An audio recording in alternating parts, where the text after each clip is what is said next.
Good morning class. Today we will discuss chapter 3 part 2। कल तक हमने देखा था कि केजिया जो है उसने पिन क्वेश्चन बनाया और उसके अंदर इंपॉर्टेंट पेपर्स जो थे डैडी के, उसके स्पीच के, मतलब डैडी के जो स्पीच के जो पेपर्स थे उनको फाड़ के अंदर पैक कर दिया था और सारे के सारे पेपर्स पैक करने के बाद उसने अपना गिफ्ट रेडी कर लिया था। However she does not know those papers contain her father's very important speech for the port authority. उसके अंदर पोर्ट अथॉरिटी के जो स्पीच के पेपर थे। Although she accepted her mistake and tries to explain the reason why she does it। उसने ये सारी चीज़ें एक्सेप्ट कर ली थी कि उसकी ये मिस्टेक है और साथ ही साथ उसने मैंने रीज़न देने की कोशिश भी की, बट कहीं ना कहीं उसके डैडी जो थे वो इन सब चीज़ों से खुश नहीं थे।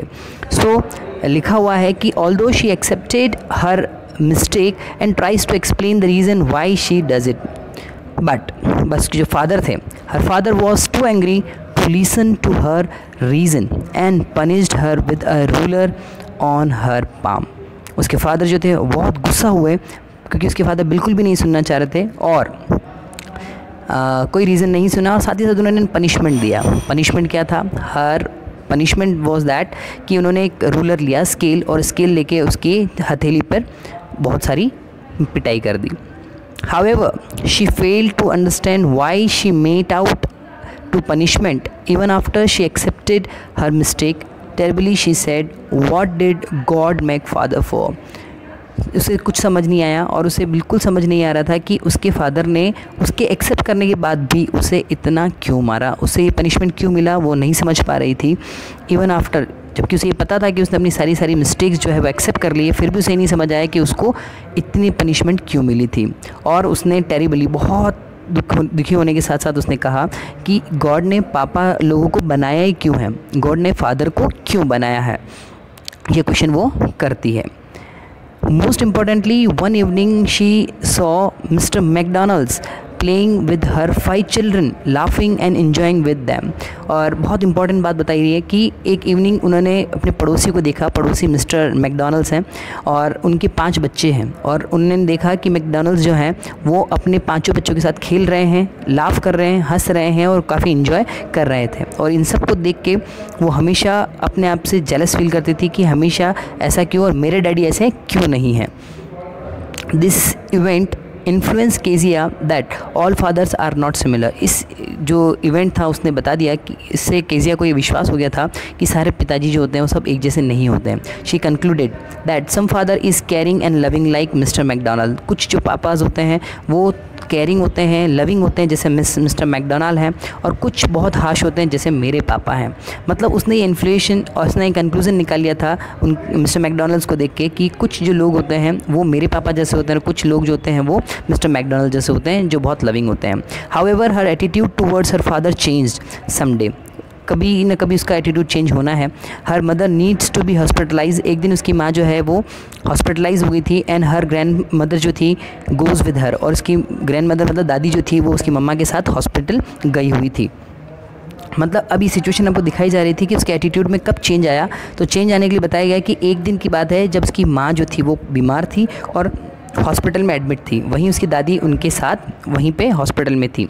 सो Kezia was alone in the house with the cook. इस बार केजिया जो है वो अकेली थी अपने कुक के साथ। The day went fine, but the night was a different issue. In the middle of the night, she woke up of fear, screaming and weeping as he had a terrible nightmare। जब वो रात को सो रही थी, सोते वक्त तो कोई दिक्कत नहीं थी, पर बीच रात उसे एक बहुत बुरा सपना आया और वो एकदम से चिल्ला के उठ बैठ खड़ी हुई। When Kezia opened her eyes, she saw her father right next to her। जब उसकी आंखें खुली तो उसने देखा कि उसके पापा उसके पास ही बैठे हुए हैं। Her father carried her to his bedroom। उसके पापा उसे अपने बेडरूम में ले गए and made her comfortable and warm on his bed। और अपने बेड पर उन्होंने उसको काफ़ी कंफर्टेबल फील कराया और बहुत प्यार से, बहुत दुलार से उसको अपने बेड पर सुलाया। ये सारी चीज़ें जो है वो बिल्कुल अपोजिट थी, जो ऐसा कभी केजिया ने देखा ही नहीं था। जैसे ही वो उठ खड़ी हुई तो उसने देखा कि उसके पापा उसके पास हैं और उसके पापा उसके बहुत प्यार से अपनी गोदी में उसको लेकर अपने बेडरूम में लेकर चले गए। और उसने ये भी देखा कि उसके पापा बहुत अच्छे से उसको कंफर्टेबल फील करा रहे हैं, बहुत वार्म फील करा रहे हैं और उन्हें अपने बेड पर सुला रहे हैं। Further her father told her to rub her feet with his legs and set them warm। उसने जो उसके पापा थे उन्होंने बोला कीजिया से कि तुम अपने पैर जो है मेरे पाँव के साथ रब कर लो और ये काफ़ी वार्म रहेंगे, क्योंकि वहाँ पे ठंड का मौसम है। शी स्पेंड्स द नाइट, उसने पूरी रात निकाल ली with him feeling comfortable and safe, बहुत सेफ़ और कंफर्टेबल फील करते हुए उसने वो पूरी रात पापा के साथ ही निकाल ली, जो आज तक कभी ऐसा हुआ नहीं था। और ये जो थॉट था ये शायद उसके दिमाग में बहुत कुछ चेंज लेकर आने वाला था। आफ्टर दैट शी रियलाइज्ड, इसके बाद उसने रियलाइज़ किया that her father was not a bad person, कि मेरे पापा इतने बुरे आदमी नहीं हैं। And he loves and cares for her in his own way, और वो उसे प्यार और बहुत केयर भी करते हैं, पर अपने तरीके से, बस अपने एक अलग अंदाज में करते हैं। तो उसे ये जो चीज़ें थी वो रियलाइज़ होने लगी और उसे ऐसा लगने लगा कि मेरे पापा इतने बुरे नहीं हैं, वो भी अच्छे हैं। Moreover he had to work a whole day to provide for his family and was too weary by evening to play with her. उसने ये भी रियलाइज़ किया कि उसके पापा पूरे दिन काम करते हैं उसकी फ़ैमिली के लिए, और फैमिली के हर इच्छा को पूरी करने के लिए पूरे दिन काम करते हैं और शाम को थके हारे घर आते हैं, इसलिए उनके पास इतना टाइम नहीं होता कि वो उसके साथ खेल सकें। तो ये था आज का हमारा चैप्टर, कैसा लगा मुझे ज़रूर बताएं। साथ ही साथ आप प्लीज़ चैप्टर रीड करें, और चैप्टर रीड करने के बाद जो भी इंपॉर्टेंट वर्ड्स हैं वो अपनी नोटबुक में नोट डाउन करें। कल हम डिस्कस करेंगे क्वेश्चन आंसर्स। Thank you.